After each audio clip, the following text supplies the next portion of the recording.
Bonsoir, bonsoir, chères téléspectatrices, chers téléspectateurs, vous tous qui suivez et qui aimez cette émission, Il est écrit. Et comme vous le savez, cette émission, Il est écrit, a pour vocation de nous plonger en fait dans la loi parfaite de Dieu, dans la connaissance des Écritures, pour que nous ne soyons pas en fait sans connaissance, que nous ne soyons pas dans l'ignorance. Car vous savez, Jésus dira, l'ignorance tue, car mon peuple périt par faute de connaissance. Alors, je suis dans la joie de vous retrouver comme chaque fois, à chaque émission d'Il est écrit, parce que vous êtes nombreux à nous écrire, à nous répondre. Vous êtes nombreux à aimer cette émission. Continuez à en parler autour de vous. Faites connaître cette émission autour de vous et le Seigneur ne manquera pas de vous bénir. Et je vous remercie encore une fois de plus ce soir pour nous accueillir, nous recevoir chez vous. Alors, ce soir, c'est un peu particulier parce que je reçois sur ce plateau deux ténors de la parole de Dieu, deux ténors du ministère, particulièrement ces deux femmes. Oui, ça ne se fait pas forcément tout le temps, mais ce soir, j'ai le plaisir de recevoir deux femmes. Et à ma gauche, c'est la servante Déborah Kunda qui va se présenter. Et aussi à ma droite, la servante Florence Biche qui va aussi se présenter à son tour. Alors, ce soir, la thématique de cette émission, c'est simplement la femme et le ministère. Alors, la femme et le ministère, parce que nous sommes dans une ère, dans un temps où c'est vrai que le sujet ou le rôle de la femme fait couler beaucoup d'encre. Alors, beaucoup se posent des questions. Est-ce que la femme doit-elle prêcher? Est-ce que la femme doit enseigner à l'église? Est-ce que la femme doit prendre l'autorité sur l'homme? Est-ce que la femme, est-ce que la femme, est-ce que la femme? Et dans d'autres contrées, éventuellement, la femme est réduite simplement à, comment dirais-je, à une moins que rien, si je peux dire ainsi, une personne de second rang, entre guillemets. Alors ce soir, on va essayer avec ces deux servantes de Dieu, ces deux ténors de l'évangile aussi, on va essayer de comprendre un petit peu le rôle de la femme et bien sûr le rôle de la femme par rapport au ministère et dans l'église. Alors, je m'adresse à ma gauche à la chantre servante Déborah Kunda. Bonsoir. Bonsoir, apôtre Steve. Bonsoir à évangéliste Biche. Bonsoir à vous tous qui nous regardez. Je vous salue dans le nom de Jésus. Je suis très heureuse d'être sur ce plateau. Oui, c'est une grande joie pour moi. Merci pour ton invitation. Là, je vais partager. Pour les personnes qui te l'évangile se présenter. Pour les personnes qui te découvrent, servante Déborah, chantre Déborah, on te connaît en tant que chante, nous savons si tu prêches la parole de Dieu. Oui. Et pour les personnes qui te découvrent, certainement, je pense que beaucoup te connaissent à travers les médias, diverses interventions. Mais pour les personnes qui te découvrent ce soir sur le plateau d'Il est écrit, est-ce que tu pourrais éventuellement te présenter de façon succincte et ensuite on pourra découvrir aussi la servante de Dieu, Florence Biche. Bien sûr, c'est vrai que vous avez l'habitude de me voir en train de louer le Seigneur, de l'adorer. C'est quelque chose qui est en moi et que je fais toujours. Mais je suis aussi effectivement prédicatrice de l'Évangile et le Seigneur m'appelle de plus en plus effectivement à pouvoir délivrer ce message par rapport aux femmes. Il ne cesse de m'interpeller ces derniers temps vraiment par rapport au rôle de la femme dans la société, mais aussi dans l'Église de Dieu. Dans l'Église de Dieu, je pense qu'on a beaucoup de choses encore à découvrir et à apprendre par rapport à ça. Et je pense que les femmes vraiment doivent, surtout dans les temps où on est là, se mobiliser encore plus, se lever encore plus pour qu'elles puissent davantage impacter leur environnement, leur sphère. Et puis, on doit aussi, comme les hommes, aller et faire des nations des disciples, tout simplement. Amen. Amen. Amen. Faire des nations des disciples. Alors on se lève. Là, je pense que tu es en train de toucher déjà à un point capital de cette émission parce que faire des nations des disciples, alors je te poserai la question, est-ce qu'une femme peut faire des disciples? Mais nous allons revenir tout à l'heure dans la conversation, dans le partage, dans l'enseignement. Alors je m'adresse à ma droite à la servante de Dieu, évangéliste Florence Biche. Alors pareil, toi aussi, tu es un ténor en France dans la francophonie, tu es connu, merci, tu fais beaucoup de programmes pour les femmes, tu fais beaucoup de séminaires. Tu organises beaucoup d'événements, tu es dans beaucoup de manifestations.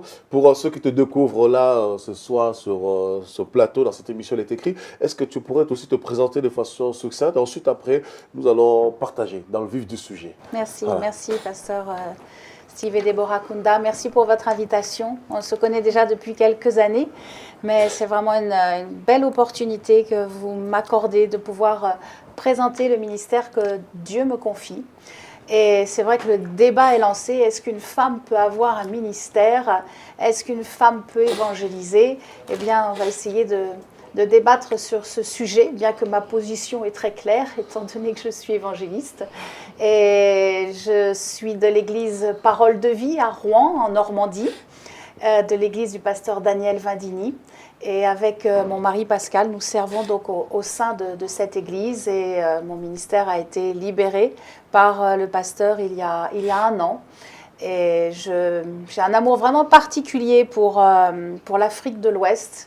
Et j'ai fait d'ailleurs toute ma formation sur les terrains tels que Kinshasa, Cotonou et Abidjan.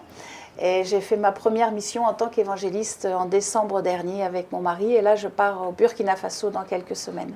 Waouh, ça c'est magnifique, c'est bien ce que tu disais. Oui. Tu es vraiment un ténor, tu n'es même plus à présenter, mais effectivement, pour ceux qui te découvrent à travers cette émission, c'est normal qu'ils sachent un petit peu qui tu es. Ça permet aussi un petit peu de faire un rappel, de remettre les pendules à l'heure, c'est très important. Alors, le thème, la thématique de cette émission, c'est la femme et le ministère. Alors, littéralement, le rôle. Alors, ceux qui veulent prendre la parole, prenez la parole. Hein. Sentez-vous libre et rassurez-vous, ici, on n'est pas sexiste, donc prenez la parole. Voilà, libérez-vous, libérez la parole, libérez les femmes. Et nous avons besoin de comprendre un petit peu parce qu'il y a tellement beaucoup de débats qui sont controversés, il y a tellement beaucoup de polémiques, il y a tellement beaucoup d'incompréhension, beaucoup de gens sont un peu dans l'interrogation par rapport au ministère de la femme, le rôle de la femme. Surtout en francophonie, parce que chez les anglophones, le débat est déjà clôturé. Oui. C'est vrai qu'en francophonie, on a un problème parce qu'on a l'esprit conservateur. On a tellement l'esprit conservateur qu'on est un petit peu dans les lois établies, un peu dans les systèmes, dans la religiosité, dans les traditions, tout ça. C'est pas évident. Alors, dis-moi un petit peu, toi qui vas voyager incessamment sous peu au Burkina Faso, qu'est-ce que tu penses de la place, pour toi, quelle est la place de la femme dans la société? Le rôle de la femme aussi bien dans la société et par rapport au ministère au niveau de l'évangile. Mon pays, sa devise, c'est Liberté égalité. et la fraternité. N'est-ce pas? Ça reste à vérifier. Non, c'était surtout, j'aimerais surtout appuyer plus vraiment le rôle de la femme au niveau de l'Église. Juste un rappel pour certains, nous sommes formés à 3 niveaux, corps, âme et esprit. Dieu m'a donné un corps de femme, vous voyez, je suis une femme. Mais ce qui demeure et ce qui restera éternellement, c'est mon esprit. Mon esprit est pour l'évangile, mon esprit est pour annoncer la bonne nouvelle de la grâce de Dieu. Mais mon corps est un véhicule qui me permet de me déplacer et il est féminin. Il n'y a ni juif, ni grec, ni homme, ni femme dans le royaume de mon Père. Donc je ne vois pas pourquoi une femme ne pourrait pas prêcher l'évangile. D'accord, ok. Donc tu estimes qu'une femme peut prêcher l'évangile parce qu'en Jésus, il n'y a ni grec, ni juif, ni esclave, ni libre, ni homme, ni femme.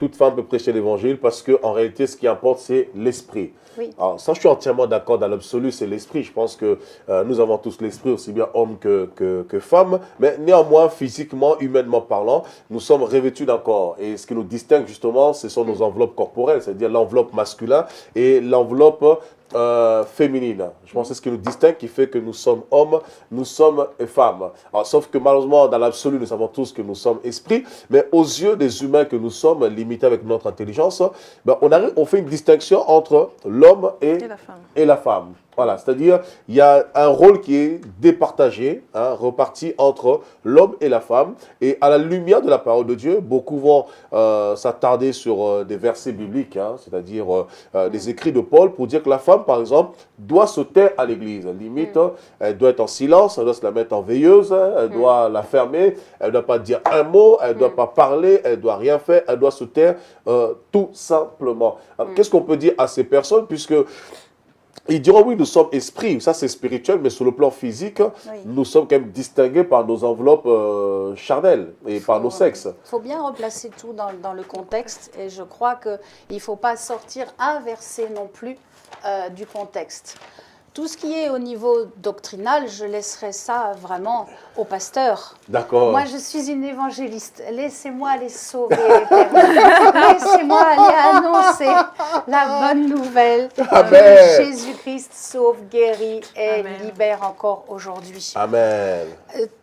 je ne comprends pas pourquoi certains hommes, et que je respecte, vraiment j'ai un grand respect des hommes de Dieu, et Dieu m'en est témoin, pourquoi certains hommes de Dieu pensent que la femme n'aurait pas le droit d'enseigner, alors que la plupart des écoles du dimanche, ce sont des femmes qui enseignent déjà les enfants. Il y a déjà quelque chose qui ne va pas. Il y a quelque chose qui ne va pas. Voilà. Voilà. Mais est-ce que ce n'est pas des machos un peu, ces pasteurs-là? Est-ce que des pasteurs, ce n'est pas un peu des machos? Je ne me permettrai pas de juger, pasteur. J'ai trop grand respect pour les hommes de Dieu. Non, en fait, ce n'est pas un jugement. En fait, moi, je pense que le jugement, selon l'homme, c'est une condamnation.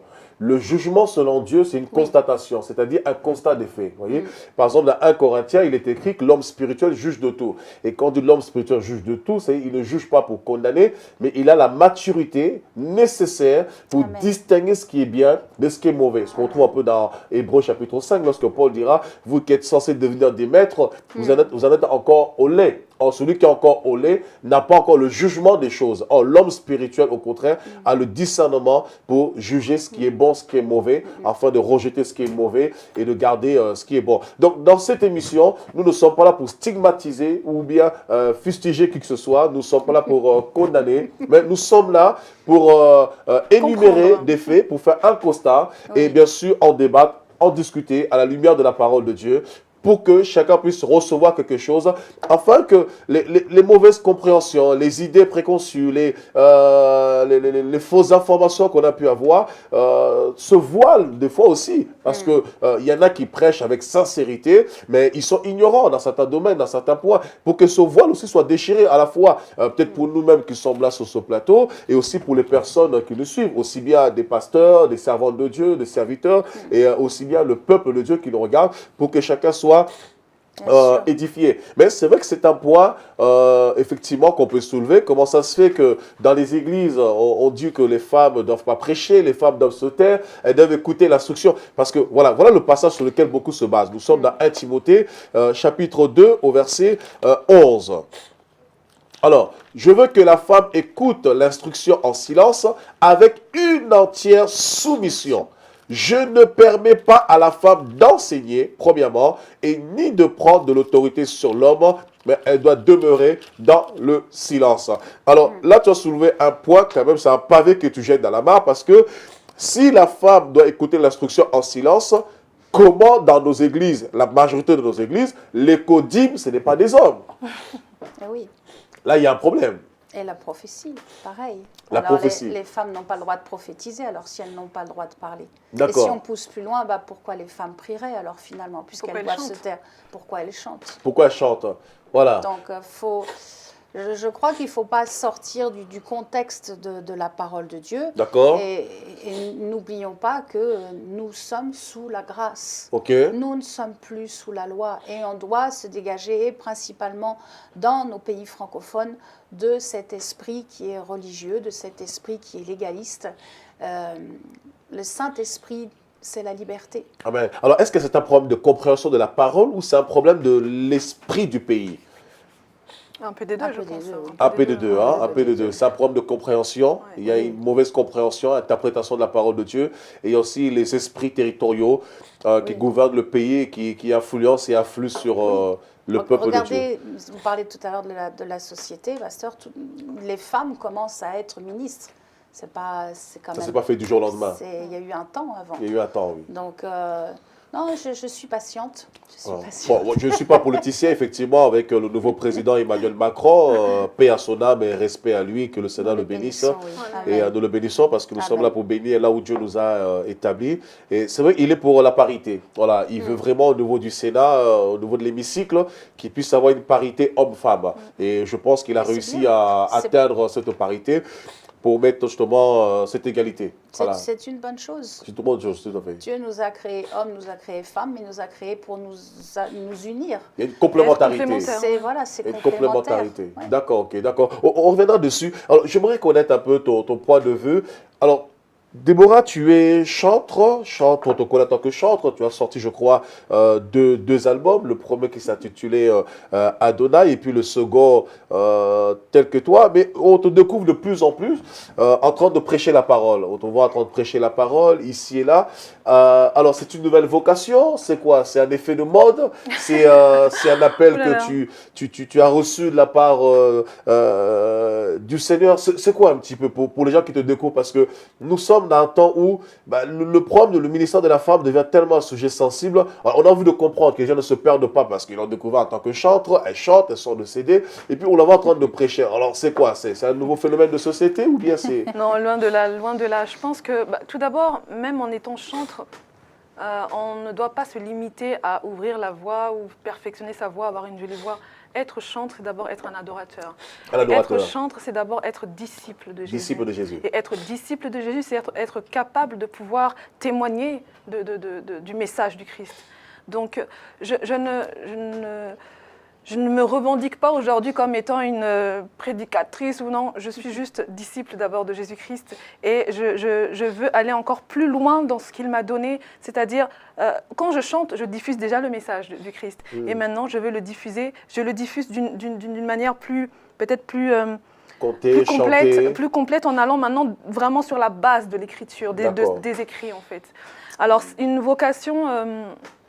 je dirais pas non, l'appel et les dons de Dieu sont irrévocables. Ce n'est pas moi qui me suis choisie, ce n'est pas moi qui ai décidé de le faire. Mais quand on marche avec Dieu, en fait, on est appelé à évoluer. On commence en étant dans un état et au fur et à mesure qu'on grandit, donc dans le disciple-là, on avance, on évolue, et bien le Seigneur se révèle encore d'une manière différente à soi. Il nous demande, il nous confie encore d'autres choses.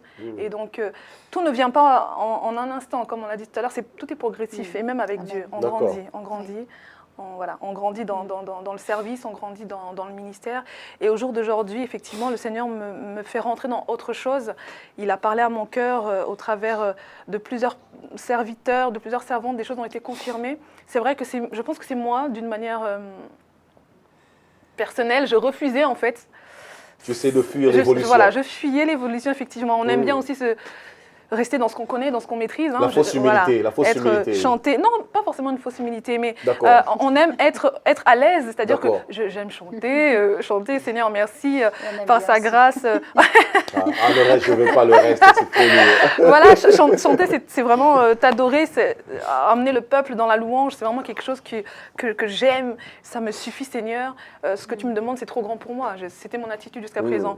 Mais en même temps, quand on ne répond pas à l'appel de Dieu, on n'est jamais tranquille, on n'est jamais en paix. Donc, à un moment donné, on abdique, on dit OK, Seigneur, emmène-moi là où tu veux et je suis. D'accord. Donc voilà, donc petit à petit, on rentre. Il nous fait découvrir des choses, il se révèle. Et effectivement, quand on répond oui finalement à l'appel, c'est là que les yeux spirituels s'ouvrent et on constate effectivement beaucoup de choses. Et en ce moment, je suis en train de constater qu'effectivement, dans l'Église, le ministère de la femme n'est pas apprécié à sa juste valeur. Je ne pense pas. Il y a déjà, merci Seigneur, des femmes qui œuvrent, comme l'évangéliste Florence et d'autres encore que je connais. Mais je pense que notre pays serait encore plus impacté par l'évangile si, d'une manière générale, bien sûr, je ne catalogue pas qui que ce soit, si les hommes encourageaient encore plus les femmes à pouvoir répondre à l'appel. Et bien sûr, il faut que les femmes soient enseignées pour qu'elles puissent répondre à cet appel correctement. Voilà. D'accord. Eh bien, vous l'avez bien entendu chez vous, c'est un problème d'évolution. Nous sommes dans une époque où les choses évoluent. Dieu aussi fait évoluer les personnes. Amen. Alors, vous devez accepter l'évolution, que chaque personne puisse évoluer. On peut commencer en tant que chantre, garder ce ministère-là. Et bien sûr, on évolue. Voilà, donc Déborah Kouna parle d'évolution. Acceptez son évolution. Si vous ne l'acceptez pas, c'est vous qui êtes vieux jeu. Alors, vous n'avez pas évolué. Alors, il faut accepter d'évoluer avec son temps, évoluer avec Dieu. Alors, sinon, revenons à notre thématique. Que penses-tu, servante de Dieu? Déborah, chante, je ne sais pas, je vais t'appeler comment? Chantre Je serai toujours la même personne dans tous les cas. Ça marche.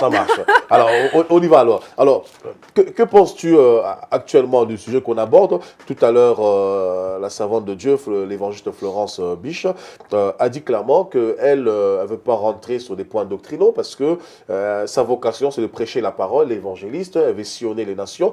Tout ce qui intéresse, c'est que les âmes soient gagnées parce que c'est le plus important. Amen. Et ça, je Amen, pense qu'on ne amen. peut pas dire le contraire parce Ah, que Jésus est venu pour sauver les C'est âmes et notre non pour les mission. perdre. Tout à Bon, fait. ça veut dire ça nous rassure parce que si c'était pour aller évangéliser, perdre les âmes, là, c'est vrai qu'on se poserait beaucoup de questions. Voilà.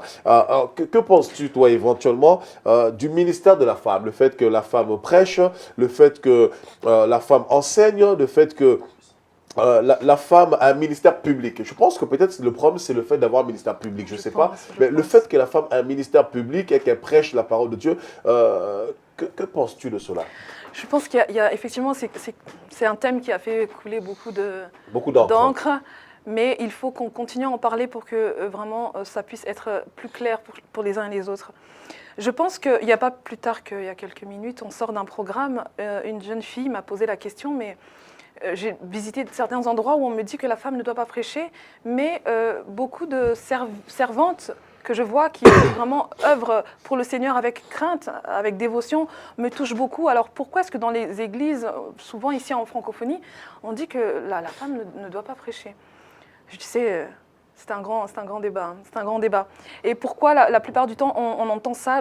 C'est par rapport donc certainement aux écrits de Paul, de l'apôtre Paul, par rapport au fait que la femme doit Non, c'est pas certainement, c'est écrit noir sur blanc. Oui, et mais je vais refaire la lecture. C'est par rapport à ces écrits-là. Que la femme écoute l'instruction en silence, donc chut, avec une entière soumission.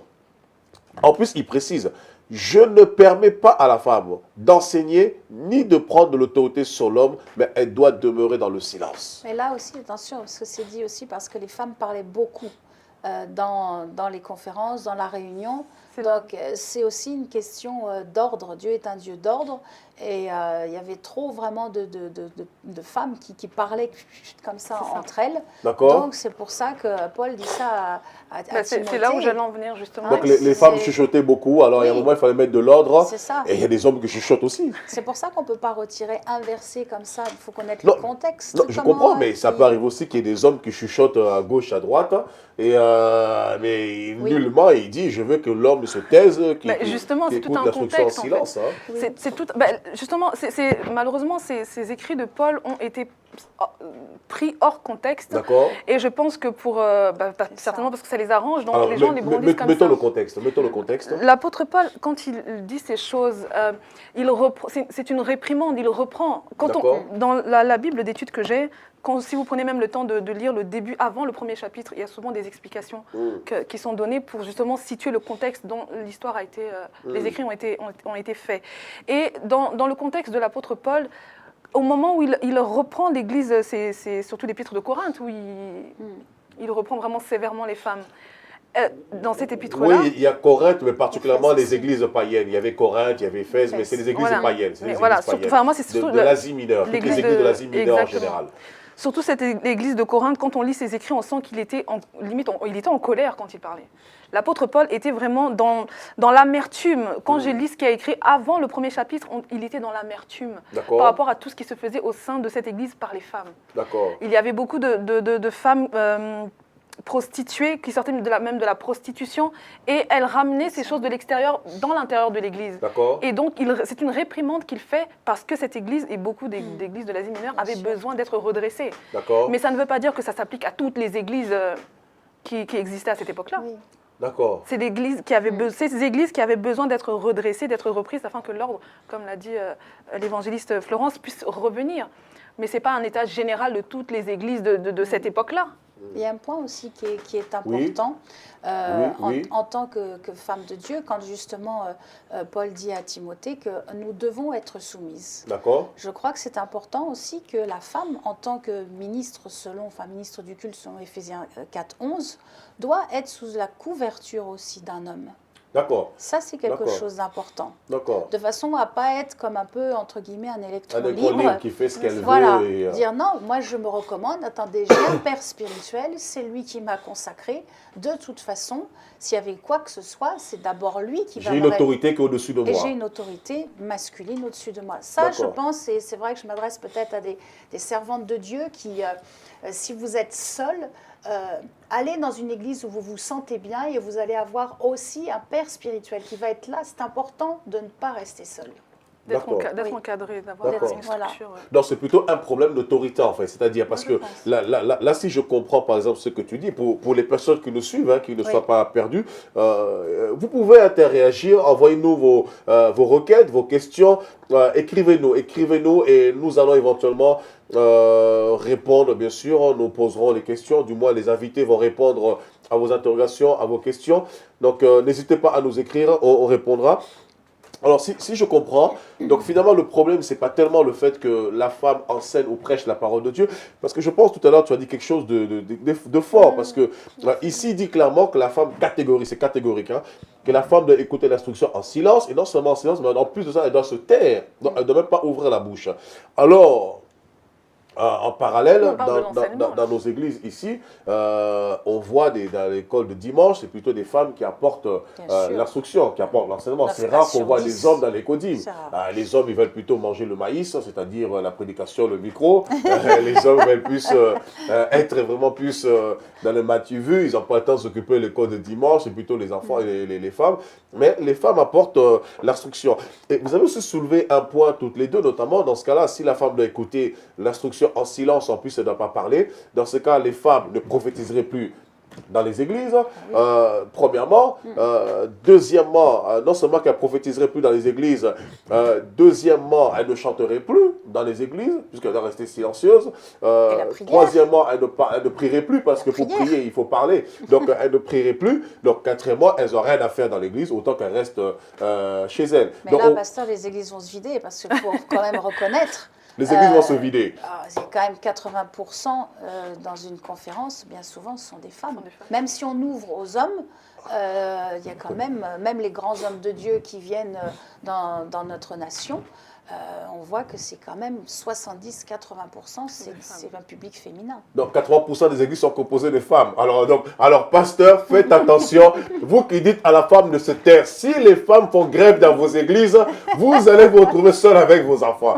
Voilà. Alors apportez un message équilibré pour ne pas déséquilibrer vos églises locales. Voilà. Donc il y a une information capitale cruciale qui vient d'être dite. 80% des églises sont composées de femmes. Voilà, donc considérez plutôt les femmes qui sont avec vous et encouragez-les à servir, parce que si au contraire vous le découragez, si vous les minimisez, eh ben, malheureusement, elles pourront aussi faire grève, oui, elles peuvent revendiquer, nous sommes dans une époque d'évolution, et là je crois que vous aurez des sacrés problèmes. Voilà, donc je pense à vos dîmes, je pense à vos offrandes, je pense à tout ce que vous pouvez imaginer, pasteur. Donc c'est important aussi d'encourager les femmes qui sont avec vous. Alors, pour être un peu plus sérieux un petit peu, vous savez, c'est une émission, on est sérieux, on enseigne, mais nous sommes décontractés. Pardon, pasteur, les femmes sont très fidèles dans leur dîme et comprennent bien aussi l'importance aussi de bénir. Si vous regardez un peu autour de nous, vous voyez quand même qu'il y a des mosquées qui se lèvent. Et pourquoi? Parce que les gens viennent apporter vraiment leur contribution. Tout à fait. Et je crois qu'il est important aussi de parler de cela. La femme, c'est à elle de s'occuper. C'est biblique. Si vous lisez dans Proverbe 31, je fais vraiment une prédication là-dessus, sur l'épanouissement de la femme. Yes. La femme, c'est elle qui doit s'occuper des finances. Mais je crois que tu vois, pour moi, mon ministère, je suis journaliste dans Il est écrit, mais je suis aussi ministre de Dieu. Hein, je suis aussi ministre de Dieu. Donc, si tu as cette grâce-là, je pense qu'il faut que tu prophétises sur mon ministère, qu'il y ait beaucoup de femmes. Voilà, beaucoup de femmes comme ça, elles pourront soutenir mon ministère. Amen. Dans l'intercession, c'est très important. Et Dieu vous a donné la meilleure. Alléluia, alléluia, alléluia. Que Dieu C'est soit une béni. couronne, c'est cela. Alléluia. Amen. Tout à fait. Mon épouse Déborah, c'est une couronne. Amen. Je Voilà, l'aime beaucoup. je lui passerai le message. Je dirais que l'évangéliste Florence Bichali, tu es une très belle couronne. Oui, En tout cas, je passerai le message. Alors, pour revenir un petit peu dans notre sujet, effectivement, beaucoup de femmes soutiennent l'œuvre. On le voit par exemple avec Jésus dans Luc chapitre 8. Hein. On nous dit beaucoup de femmes servaient Jésus et le soutenaient en fait dans son ministère par leur bien. Alors, je pense qu'on reviendra, voilà, on reviendra là-dessus un petit peu. Mais c'est vrai qu'au vu de ce que tu viens de dire, ça permet en fait que les écailles tombent, parce qu'on se rend compte finalement, est-ce que ce n'est pas un problème de compréhension et d'interprétation? Moi, je pense que tout le problème Et vient je de pense là. que le vrai problème vient d'interprétation et de compréhension, parce que si on pousse plus loin à la réflexion, il dira bien, je ne permets pas, il ne dit pas le Seigneur. Donc on voit que c'était un choix catégorique de Paul. C'était un choix personnel parce qu'il dit « je ne permets pas à la femme ».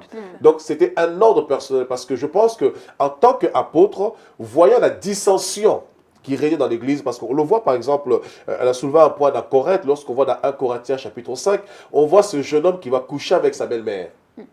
Et ce jeune homme qui couche avec sa belle-mère, c'est quelque chose en Israël que ça ne pouvait pas exister, c'était une famille totale, hein, c'était une abomination. Celui qui faisait une telle infamie, en fait, était retranché du milieu du peuple. Et Paul va en fait s'insurger et être subjugué en fait du fait que les anciens, les responsables de l'Église, aucun pouvait réagir face à cette abomination. Et il dit, même si je ne suis pas présent avec vous, mais étant absent, mais présent en esprit, moi je juge déjà, un tel homme doit être livré à Satan parce qu'on doit ôter le méchant du milieu de nous. Donc je pense qu'il y a un moment, Paul a pris position par rapport à l'autorité qu'il avait en tant qu'apôtre, parce que le ministère apostolique, c'est un ministère d'ordre. Voilà, c'est un ministère d'ordre, de fondation, de fondement, pour que les chrétiens, les disciples soient correctement bâtis. Et c'est alors qu'il va se rendre compte qu'il y avait trop de désordre, et si il ne tranchait pas tout de suite, eh ben, l'Église allait se paganiser totalement. D'autant plus que les nations païennes n'avaient pas la culture juive. Les nations païennes avaient leur culture, avaient leur tradition, avaient leurs coutumes, etc. Et inconsciemment, ces nations, quand elles se convertissaient, elles amenaient aussi leurs coutumes dans l'Église. Voilà, donc il fallait quelque part mettre de l'ordre. Donc si on pousse la réflexion plus loin, on se rend compte quelque part, cette instruction de Paul, on voit que ça ne vient pas forcément du Seigneur, mais c'est un choix personnel de Paul pour trancher. Pour trancher. Et je crois qu'il y a un passage qui me vient à l'esprit. Nous sommes dans 2 Corinthiens, chapitre 13. Je te laisserai la lecture, sinon je vais faire la lecture. Au verset 10, 2 Corinthiens chapitre 13 au verset 10.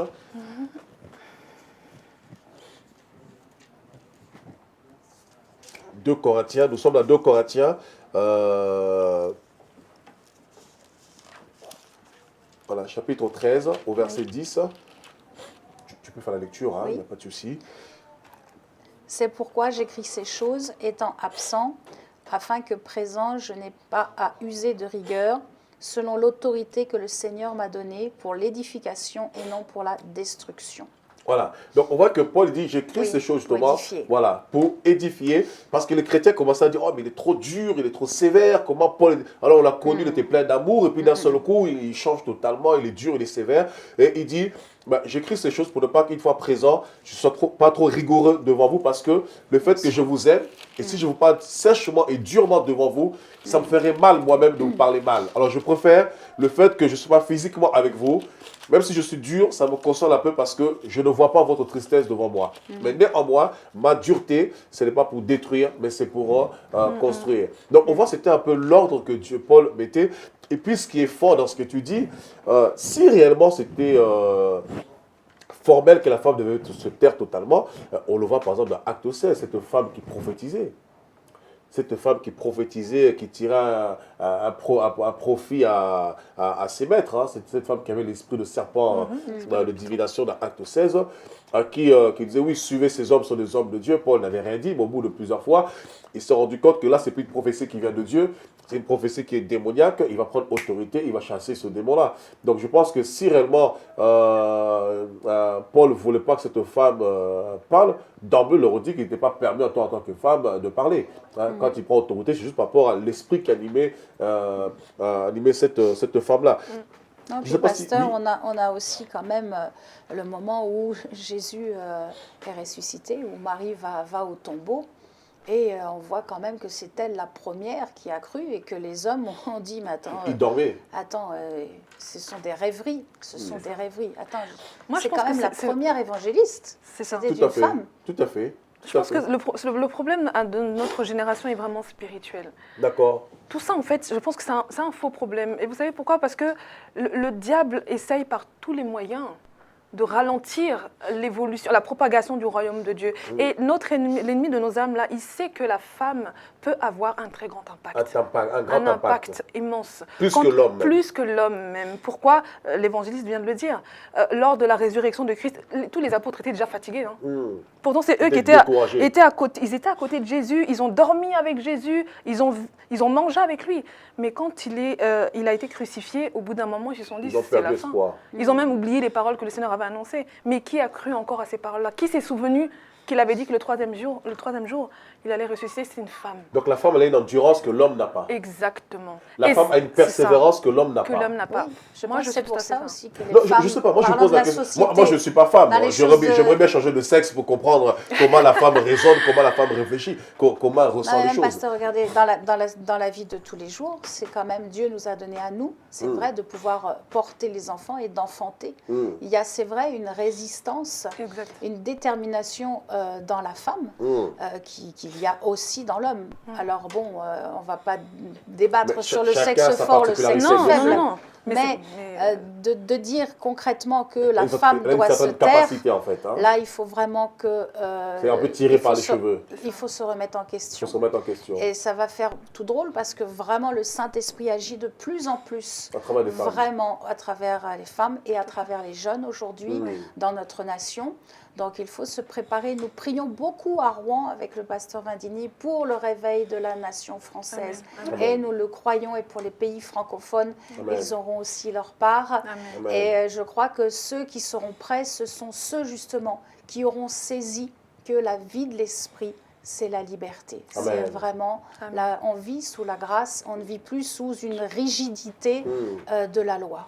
D'accord. Dans la grâce, il n'y a plus de sexe. Il n'y a ni homme, ni femme, ni vieux, ni jeune, ni petit, ni grand, ni mince, ni gros, ni riche, ni pauvre. Tous sont un en Jésus. C'est le cœur, pasteur. Dieu cherche le cœur. Ben, moi, je me dis, si Dieu a pu se servir d'un âne, par exemple, par rapport à Balaam, c'était son âne ou son ânesse, peu importe. Si Dieu a pu se servir d'un animal, à combien plus forte raison un être humain?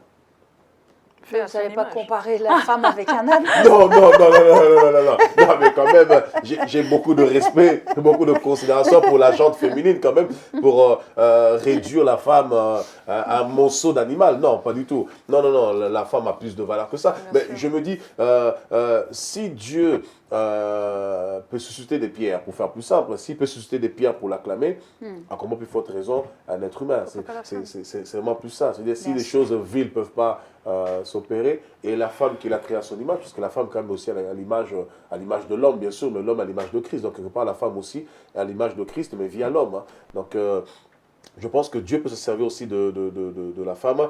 Alors voilà, pour vous qui êtes contre le ministère de la femme, voici la preuve. Certainement, nous aurons d'autres enseignements et je pense que cette émission va susciter des vifs débats et voilà, beaucoup de polémiques certainement ou des interrogations, des questionnements. Donc n'hésitez pas à envoyer vos questions, on y répondra. Quitte à faire une autre émission, nous referons une autre mission parce que le temps est venu où nous devons donner en fait la liberté à la femme de s'exprimer et aussi laisser les gens servir Dieu librement dans la liberté parce que c'est pour la liberté que Jésus nous a tous appelés, aussi bien hommes et aussi bien femmes. Oh, il y a quelque chose qui m'a touché encore tout à l'heure. Tu as parlé de la notion d'autorité. Alors, qu'est-ce qu'on peut comprendre par là? Est-ce que la femme peut prêcher, peut servir Dieu en étant sous une autorité spirituelle? Donc, cette autorité, elle est masculine ou féminine? L'autorité est masculine parce que... Pourquoi? Parce que nous sommes venus pour... Dieu nous a créés vraiment pour être l'aide de l'homme. D'accord. Et je crois que Dieu a mis des dons et des capacités en nous que l'homme n'a pas. De façon à ce que ça soit, comme on le disait tout à l'heure, complémentaire. D'accord. Maintenant, nous sommes... Dieu est patriarcal, il ne faut pas l'oublier non plus. Bien sûr, c'est un père. Hein? Et nous devons respecter les autorités établies. D'accord. Je le dis, je le prêche, de respecter le choix de Dieu. Si je ne respecte pas mon mari qui est le choix de Dieu, mon mariage ne peut pas tenir. Si je ne respecte pas le choix de Dieu, que vous êtes un ministre de l'Évangile, ça va craquer. Ce n'est pas possible.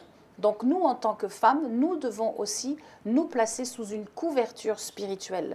Lorsque nous partons en mission, que nous allons vraiment sur le terrain missionnaire, il nous faut une couverture spirituelle. Alors certains diront, mais oui, mais tu as la protection de Dieu, tu as la couverture du sang de Jésus. Bien sûr, mais nous sommes aussi en tant que femmes. Il y a des principes établis par Dieu. Voilà, nous devons les respecter. Et je vais vous dire, c'est une très bonne chose. Moi, je suis déjà la première convaincue et je le mets aussi en application. Et vraiment, j'invite toute femme à rester sous une couverture aussi d'autorité masculine. Cela évite les débordements, cela évite peut-être aussi quelques dérives, on pourrait dire aussi spirituelles. Je trouve que c'est une bonne chose. D'accord. Alors, est-ce que la femme doit prendre la place de l'homme ou la femme doit être soumise et être sous la couverture de l'homme? Je pense qu'il faut simplement qu'on se focalise sur le modèle biblique. Je veux dire par là qu'on voit bibliquement des femmes qui ont servi Jésus. Je ne parle pas seulement de Marie qui a suivi Jésus qui a vu le tombeau vide. Je parle de femmes qui étaient vraiment au service. C'est marrant parce qu'on parlait du temps de la grâce aussi, une parenthèse. C'est que uniquement sur le temps de la grâce qu'on a ce genre de problème. Oui. Alors que en étant sous la loi, il n'y avait pas ce problème-là. La loi, il n'y a pas de problème. Au moins, c'était établi. Avant Jésus, après Jésus. Parce qu'avant Jésus, c'était clair. La femme, tais-toi, tu t'assois, tu ne bouges pas, tu ne parles pas. C'est pas ce que je voulais dire. Je voulais dire par là qu'en étant sous la loi, avec les écrits des prophètes, on a vu des femmes servir puissamment Dieu. Bien sûr. Ah oui, Déborah. Oui. Et Par pourquoi? il y en a d'autres. Oui, on a vu les Esther, on a vu toutes ces femmes qui ont impacté leur génération. Pourquoi est-ce que maintenant, sous la grâce, alors qu'on est censé être libéré, donc peut-être encore plus motivé à servir Dieu, mais on bloque, on casse un peu comme ça certaines choses concernant la femme. Non, moi je pense que la femme peut servir Dieu, comme on a dit tout à l'heure, en étant sous une autorité masculine, parce qu'effectivement Dieu a établi un ordre. L'autorité a été confiée à l'homme, non pas à la femme, mais ça ne veut pas dire que la femme doit disparaître. Non, au contraire, elle a des choses à apporter. On voit l'histoire de Déborah qui moi m'a impactée parce que non seulement je m'appelle Déborah, mais quand j'ai découvert son histoire, quand j'ai connu le Seigneur, j'étais transportée de voir qu'une femme qui est mère, on le voit dans le livre de Juges, elle était mariée, donc j'imagine qu'elle avait des enfants, mais on dit aussi qu'elle était prophétesse. Prophétesse, donc elle était en constante relation, communion avec Dieu. Elle était juge aussi. Hein. Et en plus, elle était juge. Elle parlait. Voilà. Elle ne se taisait pas celle-là. Hein. Et puis, mon Dieu. Je me dirais même, à son époque, ça devait être encore plus grave parce que... Je sais pas si à l'époque, il y avait des muselières, mais oui. À cette époque-là, aucune femme ne pouvait avoir un rôle prépondérant dans la société. Mais on voit qu'en ce temps-là, parmi tous les hommes qui pouvaient y avoir, c'est cette femme qui avait un cœur disposé à répondre à l'appel du Seigneur. Et elle l'a fait. Mais elle ne l'a pas fait seule. Elle était aussi accompagnée d'un homme. Elle était aussi sous la couverture d'un homme parce que ce n'est pas elle-même qui allait au front. Hein? Elle n'était pas seule. Donc je dis que la femme peut servir Dieu et elle doit servir Dieu parce qu'on a été aussi créé pour ça. Mais il y a une manière de le faire et on ne le fait pas n'importe comment parce qu'après il y a des dérives comme on a dit tout à l'heure. D'accord. Donc vous tombez d'accord, c'est un problème de cœur. C'est un problème de cœur et Dieu cherche un homme. Et lorsque Dieu cherche un homme, c'est l'homme avec un grand H. Ça peut être l'homme au féminin ou l'homme au masculin. Voilà, à partir du moment où cet homme a un cœur disposé, cet homme grand H, bien sûr, homme-femme, a un cœur disposé. Dieu s'en sert pour accomplir ses desseins, pour accomplir son œuvre. On le voit avec la femme samaritaine dans Jean chapitre 4. Hein. Oui. Cette femme qui est au puits de Jacob, qui rencontre Jésus, ils discutent ensemble. Et par la suite, cette femme retourne en Samarie, dit « Venez voir un homme qui m'a tout dit ». Donc elle va prêcher, elle va évangéliser. « Venez voir un homme qui m'a tout dit ». Et toute la Samarie va partir, va aller à la rencontre de Jésus. Et lorsqu'ils vont rencontrer Jésus, ils diront eux-mêmes « Nous avons cru, non pas parce que tu nous as parlé. » Ils étaient comme des machos quand même. Hein. Ils ne pouvaient pas considérer qu'une femme leur a dit « C'est moi qui vous ai montré Jésus. » On peut le lire, on peut le lire. Est-ce qu'on peut le lire? C'est terrible. Ah, je crois qu'on a un esprit samaritain. Le fait d'interdire aux femmes de prêcher, le fait d'interdire aux femmes de servir Dieu, dans l'église, nous avons un esprit samaritain. Or, l'esprit samaritain, c'est un esprit de paganisation. C'est un esprit de mélange. Vous voyez, on mélange les choses de Dieu et les choses mondaines parce que les Samaritains, ils avaient le culte de Yahvé et le culte babylonien que le roi assyrien avait amené en fait en Samarie lors de la première déportation avant que Judas soit déporté. Nous sommes dans Jean chapitre 4. dans Jean chapitre 4,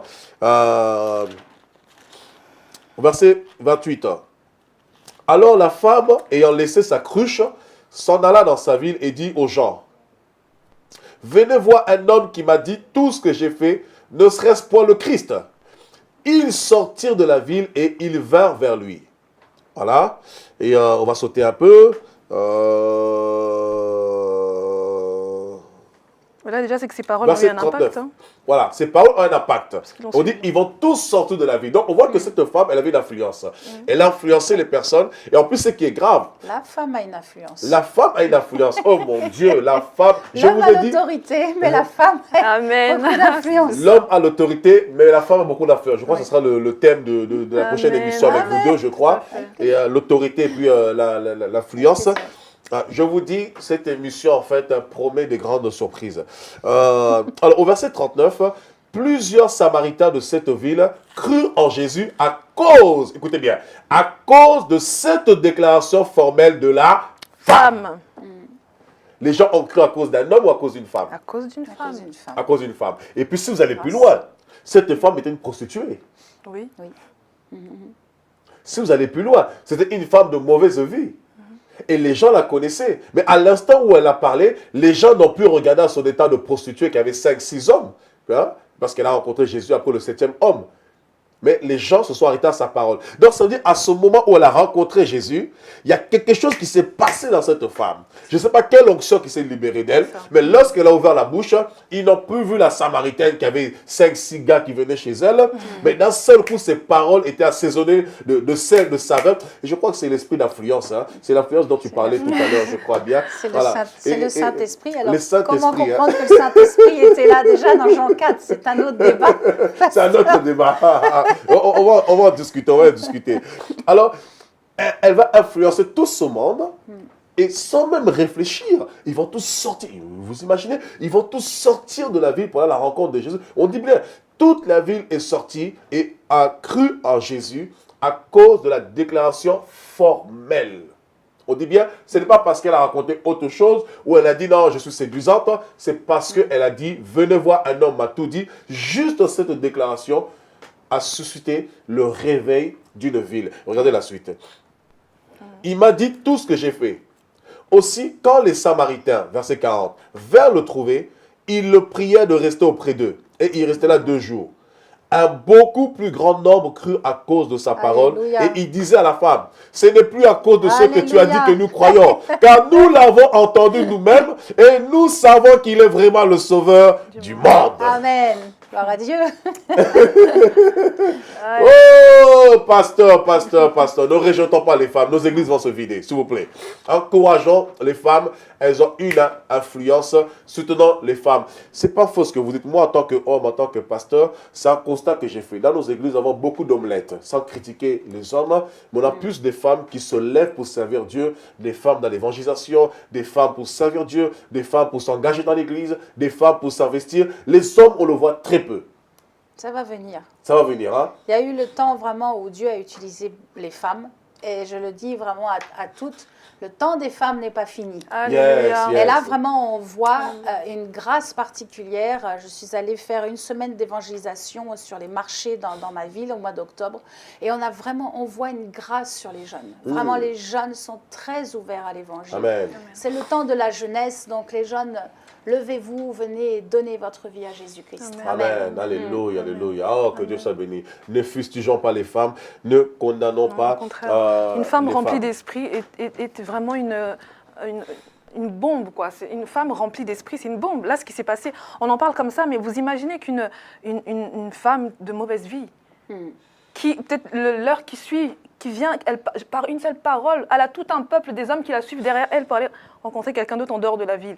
Mais c'est imaginable. Pourquoi? Parce que cette femme, effectivement, quand elle a rencontré le Seigneur, quelque chose s'est passé. Le cœur a été transformé. Voilà. Et elle a été remplie et revêtue de l'esprit. Et du coup, quand elle a parlé, c'est pas elle-même qui parlait, mais c'est l'esprit qui a parlé à travers sa bouche. Et c'est pour ça que ces hommes l'ont suivi. Sinon, physiquement, quand tu la voyais, c'est toujours la même femme. Mais Bien parce sûr. qu'elle a été impactée et remplie de l'esprit, que quelque chose se passe et sa parole a un impact. Sans Donc, le Saint-Esprit, ouais, on ne peut peut rien pas. faire Bien sûr, de toute façon. Bien sûr. Donc au final, ce qui importe, ce n'est pas tellement le moyen, le canal, Non. Le final, c'est le but. C'est l'œuvre, Oui. c'est ce qui doit se faire. Oui. Voilà. Oui. C'est Regardez, le but. si vraiment on doit juger, eh ben, regardez aux fruits. Exactement. Écoutez nos prédications et Exactement. après, donnez votre point de vue. Mais ne Exactement. donnez pas un point de vue avant d'avoir entendu nos prédications. Ouais. Sûrement, j'organise avec mon ministère un rassemblement, c'est là que j'ai connu donc Déborah, un rassemblement pour la foi chrétienne. Et malheureusement, il y a des serviteurs de Dieu du haut de l'estrade qui interdisent de venir parce que je suis une femme. Mais venez voir d'abord et faites votre point de vue, faites votre propre jugement. Je crois que il me semble que c'est Jésus qui a parlé avec Nicodème d'ailleurs. Tout à fait, tout à fait. Et ils se sont confrontés les idées dans la nuit. Oui, c'est important.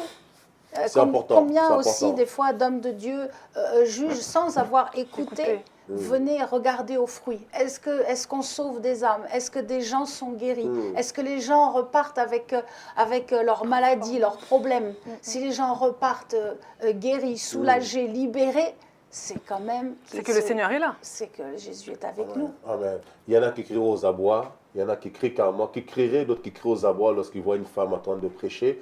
Il y en a, ils vont crier, ils vont jeter des anathèmes. Il y en a qui vont scander, s'exclamer. Mais bon, Après, il y a une le fait différence est entre que ça prêcher- prend des dispositions de cœur. Alors, moi, je posais une question. Oui, peut-être tu voulais rebondir Ouais, dessus. juste préciser, je pense qu'effectivement, il faut faire aussi une différence entre enseigner et prêcher. D'accord. Ce n'est pas la même chose. D'accord. L'évangéliste Florence l'a brossé un petit peu tout à l'heure. En tant que femme, effectivement, on peut prêcher la parole de Dieu parce qu'on est des disciples, on est appelés à gagner des âmes pour le Seigneur. Mais effectivement, on ne peut pas, dans le modèle biblique en tout cas, on ne peut pas aller toucher des points doctrinaux, donc l'enseignement vraiment qui concerne la doctrine, D'accord. parce que bibliquement, on ne le voit pas. D'accord. On ne voit pas de femmes qui ont commencé à bâtir une église, à enseigner le peuple sur la doctrine. D'accord. On a vu uniquement les apôtres faire ça. D'accord. Donc je pense que l'enseignement doctrinal est réservé à une catégorie de ministères, D'accord. donc l'apostolat et le doctorat. Et on ne voit pas de femmes exercer dans ce ministère-là, bibliquement je parle. Mais D'accord. on voit des femmes évangéliser, on en a parlé tout à l'heure. D'accord. On voit des femmes prophétiser, on en a parlé tout à l'heure. D'accord. Donc, vous dissociez en fait deux classes, c'est-à-dire les femmes prédicatrices et l'enseignement qui est donné au ministère, c'est-à-dire le ministère homme, le ministère masculin ou le ministère d'autorité, c'est ça? C'est-à-dire qu'il y a trois degrés. Il y a l'exhortation, la prédication et l'enseignement. D'accord. On ne peut pas dire qu'une femme ne peut pas prêcher. Prêcher, c'est annoncer la bonne nouvelle. Bien sûr, bien sûr. À ce moment-là, on ne va plus évangéliser. Alors Non, déjà en fait, qu'on ne peut plus prier. Tout à fait. En fait, je rebondissais sur ce qu'elle disait, Déborah. Elle disait en fait, bien sûr, vous êtes en accord, en harmonie. Une femme peut prêcher. Et tout à l'heure, tu parlais justement que la femme doit être sous l'autorité d'un homme. Oui. Elle a fait une nuance en disant, bien sûr, la femme peut prêcher, elle doit gagner des âmes. Bien sûr, c'est que prêcher, c'est annoncer. La prédication, c'est annoncer, c'est parler. Et exhorter, c'est encourager, édifier. Mais par contre, elle dit, par contre, l'enseignement sur les points en fait de la doctrine, oui. voilà, sur les points en fait de la doctrine, c'est réservé au ministère masculin, c'est-à-dire au ministère d'autorité. Alors, est-ce que c'est vraiment ça? Est-ce que c'est vraiment ça? Est-ce que le Saint-Esprit ne va pas bouleverser les choses dans les années qui arrivent? Je ne sais pas. D'accord, ok. Mais aujourd'hui, c'est vrai qu'on voit plus des femmes qui exhortent et qui prêchent Qui prêche? que des femmes qui vraiment enseignent. D'accord. Donc, Vraiment, moi je laisse en tout cas, je laisse toujours il faut laisser une porte ouverte. Il faut toujours laisser une Voilà. porte ouverte. On ne Oui. peut pas contenir la totalité du Saint-Esprit en nous. Parce que Paul, aussi grand soit-il, apôtre, il dira, nous connaissons en partie dans 1 Corinthiens 13, et C'est nous ça. regardons comme au reflet d'un miroir. Et les zones d'ombre qui nous échappent un petit peu, Dieu nous éclaire avec le temps. D'accord. Donc on partirait plutôt en disant, les ministères d'autorité, de commandement en fait, sont donnés aux hommes, mais n'empêche, la femme a sa place dans l'église. Bien sûr. La femme peut prêcher, Bien sûr. la femme peut exhorter, la femme peut édifier, la femme peut instruire, mais dans toutes ces choses, la femme doit être sous l'autorité d'un homme. Alors moi, je vais poser une question. Que pensez-vous des femmes qui dirigent seules des églises ou qui ont des églises, qui bâtissent des églises et qui dirigent des églises, seules? Ça dépend si elles ont été ordonnées, elles ont été consacrées par un homme. Il y a bien quelqu'un qui a mis la main sur leur tête, qui a versé l'huile pour les consacrer, Oui, mais pour cette être femme-là, pasteur. elle dirige l'église seule. Puisque tout à l'heure, vous dites qu'il faut que la femme soit sous l'autorité d'un homme, sous Oui, l'autorité mais pas sous masculine. l'autorité dans le sens où ils sont ensemble ou en couple ou qu'il y a un pasteur qui est là en place. À un moment donné, le ministère, il est fait pour être libéré. D'accord. Non, je suis entièrement d'accord. Le ministère est libéré, comme tu es par exemple libéré, je pense, dans ton Oui. ministère. Tu voyages, tu fais des missions, mais tu dépends quand même d'une église locale. Tu n'es Oui, pas je dépends. autonome. Oui. Tout à l'heure, tu as parlé d'électron libre. Tu n'es pas Mm. électron libre. Non. Tu dépends d'une église Oui. locale, néanmoins, parce que tu as une couverture Oui. spirituelle. Même quand tu sors, tu reviens te ressourcer dans l'église locale pour avoir le soutien, l'appui de l'église. Amen. Voilà. Mais là, la question que je pose, c'est, avant que je puisse rentrer maintenant dans vos activités présentes, que pensez-vous en fait des ministères où ce sont des femmes qui dirigent des églises, elles sont à la tête de ces églises-là et elles sont seules?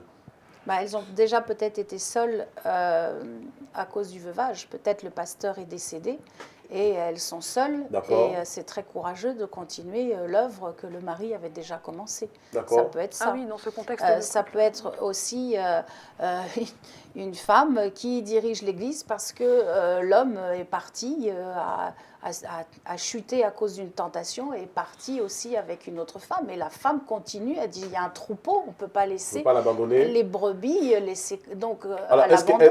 est-ce qu'une fois qu'elle gère l'église, elle s'occupe de l'église, est-ce que Oui. doit-elle continuer comme ça ou doit-elle rechercher une couverture spirituelle par la suite? Ça serait mieux de trouver une couverture spirituelle. Ça C'est- serait mieux de trouver une couverture spirituelle. Attention, c'est mon point de vue. Non, mais Paul a dit, je ne permets pas à la Mais- femme d'enseigner. Donc, toi aussi, tu conseillerais aux femmes D'avoir c'est un toujours- point de vue toujours. Oui. D'accord. D'ailleurs, des grands ministères féminins américains se placent sous une couverture spirituelle d'un homme, d'un pasteur ou d'une église. D'accord. Ça évite toujours les débordements. D'accord. Et ça D'accord. rassure aussi ça met le de corps l'ordre. pastoral. Bien On sûr. doit rassurer le corps pastoral. Bien Leur sûr. dire, on travaille avec sagesse, avec intelligence et on veut travailler dans l'unité. Moi, je veux travailler dans l'unité. C'est vraiment le Saint-Esprit m'investit de cela. Je veux travailler dans l'unité. Pas D'accord. d'unité, pas d'onction du Saint-Esprit. Tout à fait. Dieu, c'est un Dieu d'unité parce que lui-même est un. Amen. C'est un Dieu qui se manifeste sous trois personnes distinctes, mais qui travaille dans l'harmonie, dans l'unité, ce qui fait la gloire de Dieu et ce qui nous permet justement de connaître Dieu. Oui, tu voulais peut-être rebondir, ajouter Oui, quelque chose? moi je pense que rien n'est impossible à Dieu et puis Dieu agit comme il veut. Mais en même temps, il ne peut pas contredire ce qu'il a déjà dit ou défaire ce qu'il a déjà fait. Dans le sens où, vous allez peut-être me dire que je me répète, mais je parle toujours du modèle biblique parce D'accord. que ma référence c'est ça et Bien sûr. j'œuvre par rapport à ça. Alors l'exemple que tu viens de donner, qu'une femme exerce seule, il peut y avoir plusieurs causes. Comme l'a énuméré, Elle a énuméré, voilà, oui. la servante. Mais au bout d'un moment, je pense que l'ordre que Dieu lui-même a établi se replace. Enfin, le ministère et cette servante-là se replaceront dans cet ordre-là, si du moins elle est vraiment conduite par l'Esprit de Alors, Dieu. Et elle se mettra, comme tu as dit, sous la couverture. Mais toujours en prenant l'exemple par exemple, de Déborah. C'est Déborah d'abord qui a été appelée. Ok. Seule. Mais je pense qu'elle-même, connaissant les Écritures et donc, pas la hiérarchie, mais l'ordre établi par Dieu, pour elle, il était indispensable qu'un homme puisse être à ses côtés dans cette œuvre que le Seigneur lui a demandé d'accomplir. Et donc, Barak a été joint à cette œuvre-là. Et même de nos jours, moi, je pense que c'est possible. D'ailleurs, c'est elle-même qui a demandé à Barak Oui, de venir. Il a dit, oui. il n'est pas normal que la femme puisse s'attirer la gloire d'un homme. Exactement. C'est pas normal. Exactement. C'est là où les hommes aussi arrêtez d'être des omelettes. Soyez aussi à votre place. Sinon, c'est la femme qui va se lever. Et après, vous allez vous mettre à crier matin, midi, soir. La femme prend l'autorité sur l'homme. La femme se lève. La femme se prêche. C'est parce que vous, les hommes aussi, vous ne voulez pas vous lever. Arrêtez d'envoyer vos femmes au charbon. Excusez-moi d'être familier. C'est pour dire simplement laisser les femmes aller travailler, servir Dieu. Beaucoup de femmes, beaucoup d'hommes vous diront, oh ma chérie, va à l'église, va voir ce qui se passe. Et quand tu as vu ce qui se passe, après tiens-moi au courant. Et prie pour moi aussi. Et prie pour moi. Alors que la logique voudrait que l'homme d'abord, il va voir l'église, il va voir l'environnement, quel est le type du pasteur, quel est le type de personne qui prie pour sécuriser sa femme. Mais lui, il dira non, toi va au charbon, s'il veut que tu sois consumé, sois consumé. C'est pas grave. Et si tu arrives à revenir vivante, tant mieux. J'aurai les échos, les bonnes nouvelles ou mauvaises nouvelles. Donc, homme aussi, soyez à votre place, c'est très très important. Donc, arrêtez de fustiger les femmes, c'est pas de leur faute. C'est parce qu'elles sont courageuses. Elles sont audacieuses, elles sont courageuses, elles sont persévérantes, elles sont endurantes. Et bien, Dieu voit leur sincérité, leur cœur. Et bien, qu'est-ce qu'il fait? Quand il ne trouve pas un homme, il trouve une femme. Ben, quand il trouve une femme, il équipe, il s'en sert, tout simplement. Tout simplement. Oui, oui, oui. Je pense que dans le cas de cette femme qui œuvrait seule, au bout d'un moment, si vraiment elle est conduite par le Seigneur et qu'elle est attentive à la voix du Saint-Esprit, je pense que le Seigneur lui donnera une orientation pour justement pouvoir se mettre soit sous la couverture d'un ministère ou travailler en tout cas en collaboration avec un ministère masculin. Parce que c'est le modèle biblique. Tout comme on voit Priscille et Aquila.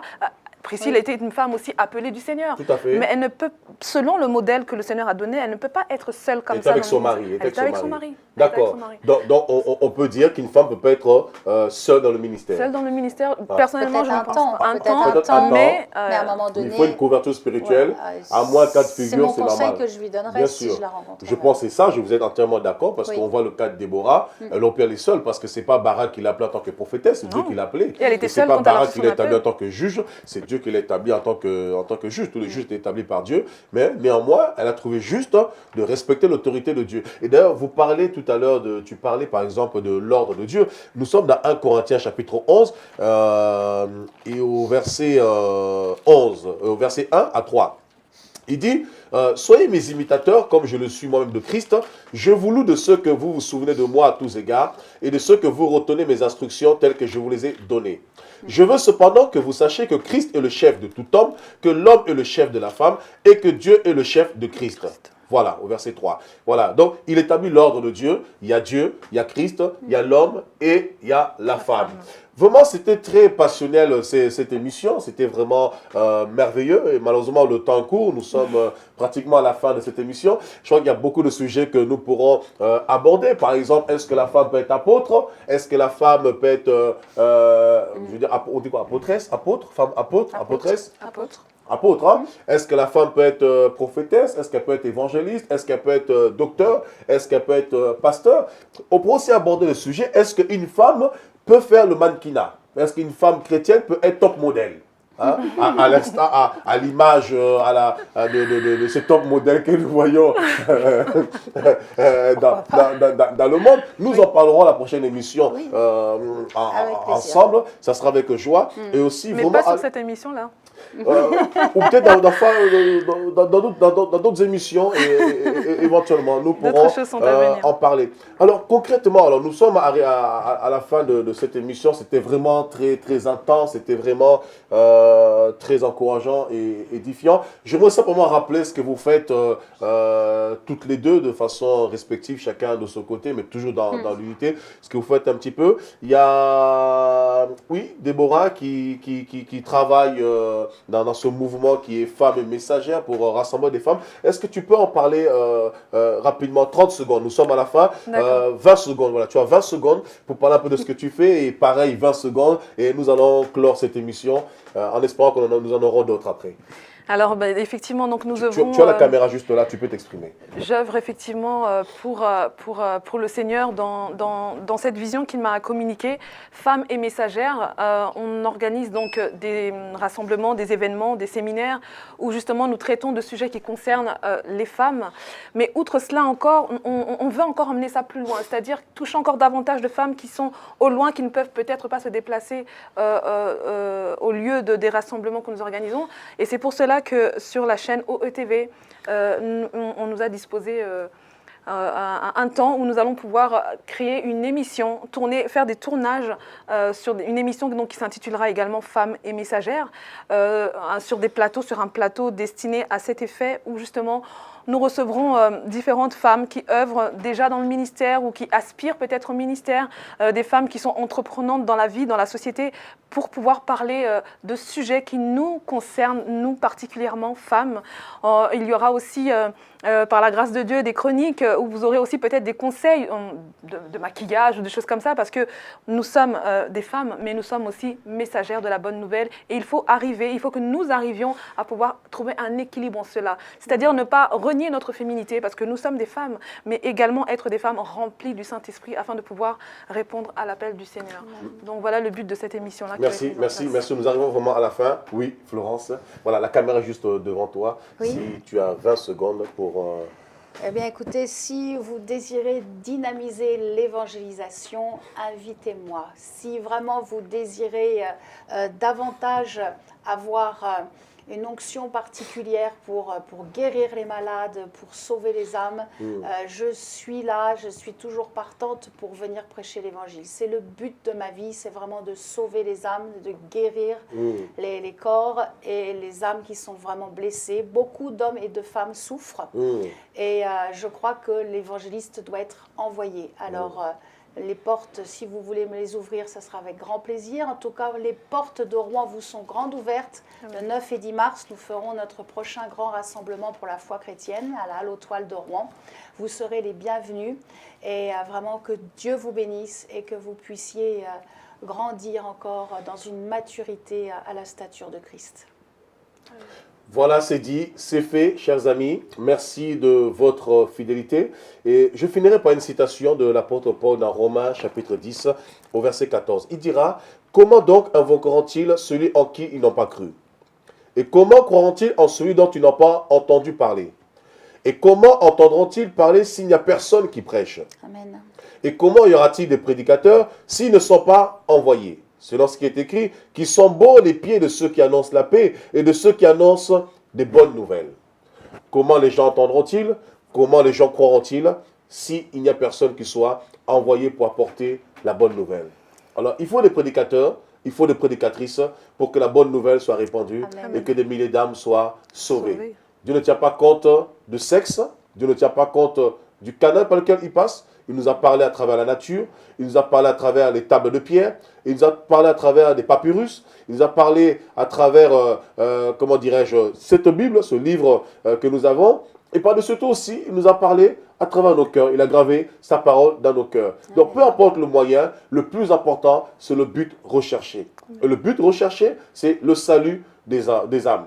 Alors ne faites plus de distinction entre l'homme et la femme, puisqu'en Jésus, il n'y a plus de barrière. Considérez simplement la grâce qui est dans l'homme et dans la femme, et les deux travaillent en complémentarité pour que l'œuvre de la croix, l'œuvre du salut, exerce pleinement son œuvre dans la vie de chaque personne et de chaque personne qui reçoit le message du salut. Que le Seigneur vous bénisse et je vous invite à se retrouver tous ensemble pour une prochaine émission d'Il est écrit.